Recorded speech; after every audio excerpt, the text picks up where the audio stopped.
오늘 우리에게 주신 하나님의 말씀은 디모데전서 4장 6절에서 8절 말씀입니다. 내가 이것으로 형제를 깨우치면 그리스도 예수의 좋은 일꾼이 되어 믿음의 말씀과 내가 따르는 좋은 교훈으로 양육을 받으리라. 망령되고 허탄한 신화를 버리고 경건에 이르도록 내 자신을 연단하라. 육체의 연단은 약간의 유익이 있으나 경건은 범사에 유익하니 금생과 내생의 약속이 있느니라. 오늘 이 말씀에 많은 은혜 받으시기 바랍니다. 두 가지 질문을 좀 해볼 수 있겠는데요. 첫째는 저희가 자녀된 관점에서 이렇게 질문하고 여러분이 스스로 대답을 찾아가는 한 주간이 되시면 좋겠습니다. 나의 부모님은, 하나님께서 내게 허락하신 아버님과 어머님은 자녀인 나에게 과연 무엇을 남겨주셨는가? 어떤 기억, 또 어떤 흔적, 또 어떤 선물, 어떤 유산을 남겨주셨는가? 한번 여러분들이 생각해 보시면 좋을 것 같습니다. 또 우리는 자녀였다가 성장해서 가정을 이루면 하나님의 선물로 그리 훈련받지 않았지만 또 부모의 역할을 감당하게 됩니다. 나는 특별히 믿음의 부모로서, 그리스도인으로 살아가는 부모로서 자녀에게 무엇을 남기고 갈 것인가 하는 질문도 여러분들이 해보시면 좋을 것 같습니다. 부모가 원해서 남기는 것들이 물론 있을 것입니다. 그러나 대부분은 자녀들이 부모님이 남겼다고 자기가 생각하는 거죠. 즉 자기가 찾아내는 거죠. 여러분의 부모님들은 좋은 유산들을 여러분에게 선물하셨으리라 생각합니다. 그러나 혹 부모님이 특정한 것을 선물하지 않았어도 모든 이 땅의 부모들은 자녀에게 자신의 흔적을 남기게 되죠. 부모님에 대해 생각하는 것이 중요한 이유는 성경은 우리에게 우리의 상황과 인간의 모습, 실제 상황 가운데 있는 이야기들로 하나님의 뜻과 계획, 또 그리스도의 십자가 복음을 전하시기 때문에 하나님을 아버지라고 예수님 부르셨습니다. 육신의 아버지가 남긴 어떤 것에 대한 기억이 우리와 하나님과의 관계를 사실 규정할 수 있습니다. 성경도 하나님을 설명할 때 보호자의 역할을 하시는 분이다. 이것이 기본적인 설명인데요. 이게 하나님의 부성적인 이미지, 아버지로서의 이미지입니다. 아주 잘 드러난 게 구약이죠. 제가 자주 인용하고 찬송하는 시편 18편은 이렇게 고백합니다. 여호와 하나님은 나의 반석이십니다. 여호와 하나님은 나의 요새가 되어주십니다. 여호와 하나님은 나를 건지시는 분입니다. 구원자라는 뜻입니다. 여호와 하나님은 내가 피할 바위가 되어주십니다. 여호와 하나님은 나를 지켜주는 방패가 되십니다. 여호와 하나님은 나의 구원의 뿔이 되어주십니다. 나의 산성이 되어주십니다. 여기 등장하는 모든 것들, 반석, 요새, 구원자, 바위, 방패, 구원의 뿔, 산성, 누군가를 보호해주는 의미가 있습니다. 1차적으로는 보호자로 기억되죠. 제가 자주 인용하는 시편 40편은 이스라엘 사람들이 하나님을 어떤 아버지로 생각했는지 보여줍니다. 하나님, 나는 지금 가난하고 곤고하고 궁핍한 가운데 있지만 하나님은 나를 끔찍하게 아들처럼 생각하십니다. 하나님은 나의 도움이 되시고 하나님은 나를 건져주시는 분입니다. 하나님, 조금도 한순간도 머뭇거리지 마시고 나를 도와주시옵소서. 다윗의 고백으로 전해져 내는 이 시편이 우리가 정말 하나님의 아들 되었을 때, 정말 하나님의 딸이 되었을 때, 아들, 딸이 되었을 때 우리를 노예로 대하지 아니하시고 하나님의 자녀로 대하시는 하나님 아버지를 만나게 합니다. 체험케 합니다. 사랑하는 여러분, 이럴 때 하나님은 어떤 역할을 해주시나요? 하나님은 첫째, 헬퍼가 되어주십니다. 돕는 존재가 되십니다. 이 헬퍼라는 단어는 예수님께서 이 땅 가운데 제자를 두고 하나님 나라로 돌아가시면서 제자들을 고아처럼 놓아두지 아니하시고 제자들을 돕는 자를 보내셨는데 그 이름을 보혜사라고 부릅니다. 성령 하나님에 대한 별명입니다. 성령은 헬퍼가 되십니다. 하나님 아버지께서 여러분을 돕는 분이 되셔야 합니다. 돕는 분의 손길을 매일 체험하셔야 합니다. 이분의 손을 붙잡고 걸어가셔야 합니다. 그래야 여러분의 인생의 길을 끝까지 걸어갈 수 있습니다. 넘어질 때도 있으나 하나님이 일으켜 주실 것입니다. 이것이 헬퍼의 역할입니다. 고통스러울 때 여러분의 눈물을 닦아주실 것입니다. 즐거울 때 여러분과 함께 노래하실 것입니다. 이 하나님과 동행하지 아니하고는 절대로 살아있는 하나님 아버지와 아들, 딸의 관계가 유지되지 않습니다. 이것은 교리 속에 있는 것이 아닙니다. 이것은 박물관에 있는 것이 아닙니다. 이것은 전시관에 있는 것이 아닙니다. 살아있는 내 마음 안에, 내 삶 안에 매일매일 경험되어야 하는 것입니다. 첫 번째, 하나님은 헬퍼가 되어주십니다. 두 번째는 하나님은 카운슬러가 되어주십니다. 카운슬러는 요즘에 상담합이 굉장히 많은 사람들의 호응을 받으면서 우리에게 익숙한 단어가 되었습니다. 카운슬러는 어떤 분인가요? 나의 이야기를 들어주시는 분입니다. 카운슬러는 나의 이야기를 듣고 공감하는 것입니다. 첫째는 듣는 자입니다. 리스너입니다. 두 번째는 공감자입니다. 세 번째는 내 고민의 해결을 함께 돕는 자입니다. 해결자입니다. 이것이 카운슬러가 하는 일입니다. 이것은 바로 성령의 역할입니다. 예수님은 성령의 역할을 이렇게 규정하셨습니다. 그는 나를 돕는 분이십니다. 헬퍼가 되십니다. 그는 나의 카운슬러이십니다. 이야기를 듣고 고민을 듣고 해결해 주시는 분입니다. 이 두 가지를 함께 우리가 묶는다면 어떤 개념이 있을까? 저는 목자라고 생각합니다. 셰퍼드입니다.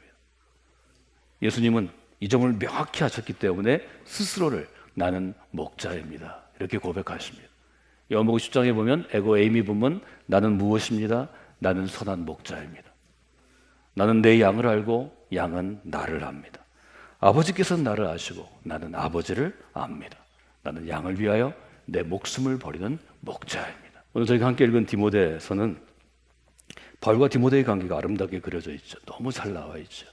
디모데는 아들 되었고 그 디모데를 향해서 생각하는 바울의 마음은 좋은 아버지입니다. 저는 세 가지를 기도의 제목으로 뽑아봤습니다. 첫 번째는 내 자신을 연단하는 사람이 되라고 기도하시면 좋겠습니다.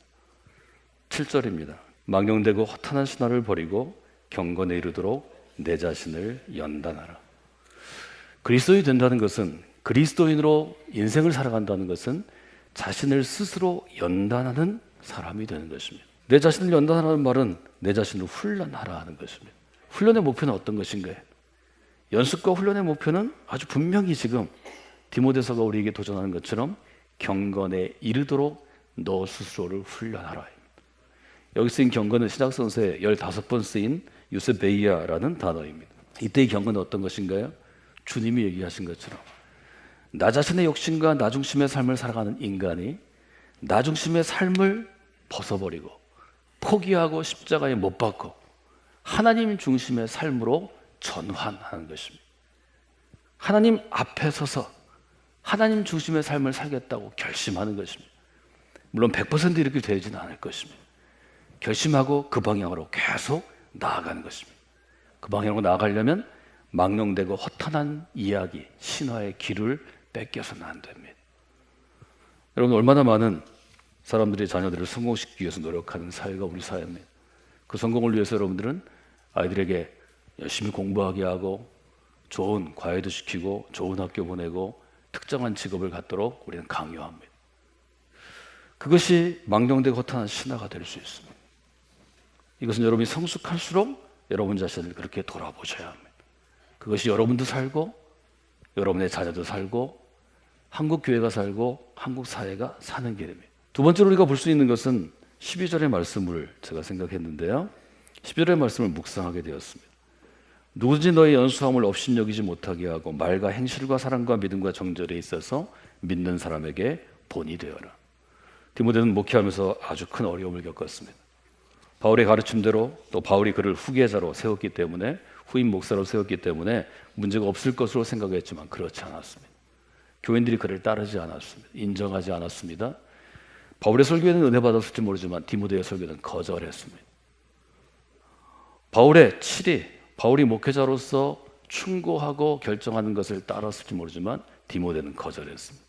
디모데는 신경이 쇠약할 정도로 스트레스를 받았습니다. 바울은 굉장히 안타까웠을 것입니다. 그 안타까움에 대해서 기록된 것들이 디모데 전서와 후서로 기록되어서 우리에게 여러 가지 교훈을 줍니다. 12절에 보면 이렇게 되어 있죠. 누구든지 너의 연수함을 업신여기지 못하게 하고. 교인들이 그를 인정하지 않았던 것은 교인들보다 그가 젊었기 때문입니다. 여기 연수함이란 단어는 헬라어로 젊음이라는 뜻을 가지고 있는데요. 헬라 사람들 중에서 젊다는 것은 어린아이가 아니고 군대 들어갈 나이, 적어도 10대 후반부터 군대에서 이제 전쟁을 할 수 없기 때문에 제대시켜야 될 나이, 한 40 정도, 30대 후반에서 그 정도의 연령대였다고 합니다. 디모데는 이때 교회를 맡은 담임 목사가 된 것입니다. 군대에서 제대한 사람들이 교회의 주축을 이루거나 지금으로 얘기하면 장로와 같은 결정권을 가진 리더십을 갖고 있었을 텐데 그들이 디모데를 연소하다고 무시했습니다. 목사님으로 존중하지 않았습니다. 그것이 디모데에게 스트레스가 되었습니다. 고통이 되었습니다. 목회를 그만두려고 했을 것입니다.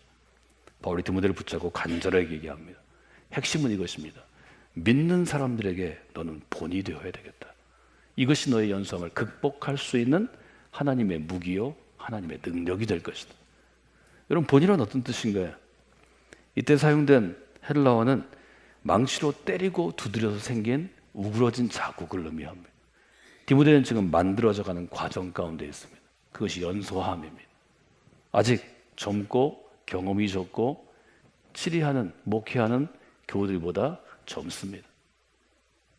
그러나 본이 된다는 것은 바울의 표현처럼 예수 그리스도의 흔적을 지는 것입니다.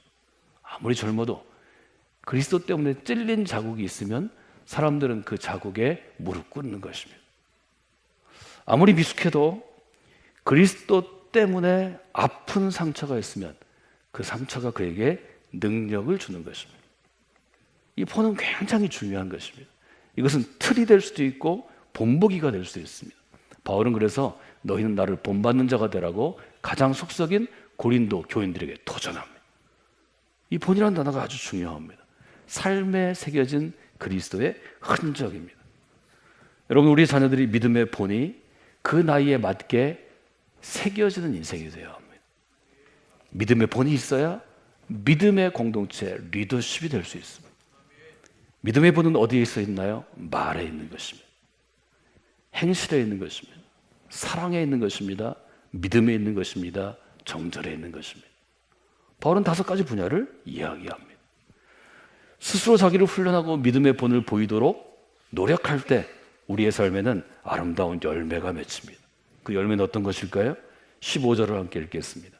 이 모든 일에 전심전력하여 너의 성숙함을 모든 사람에게 나타내게 하라.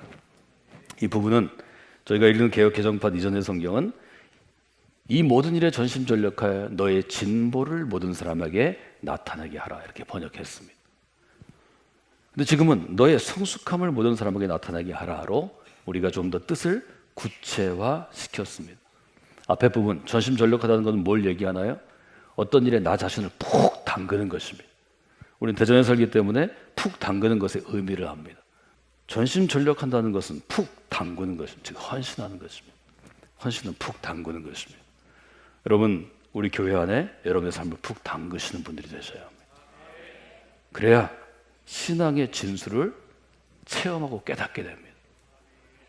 전심전력하라는 것은 그것입니다. 진보 혹은 성숙함으로 번역된 것은 똑바로 나아가는 것입니다. 내 앞에 있는 목표를 향해서 좌고우면하지 않고 왼쪽 오른쪽 돌아보지 않고 똑바로 나아가는 것, 앞으로 나아가는 것, 한자어로 표현하면 전진해 나가는 것입니다. 바울은 얘기합니다.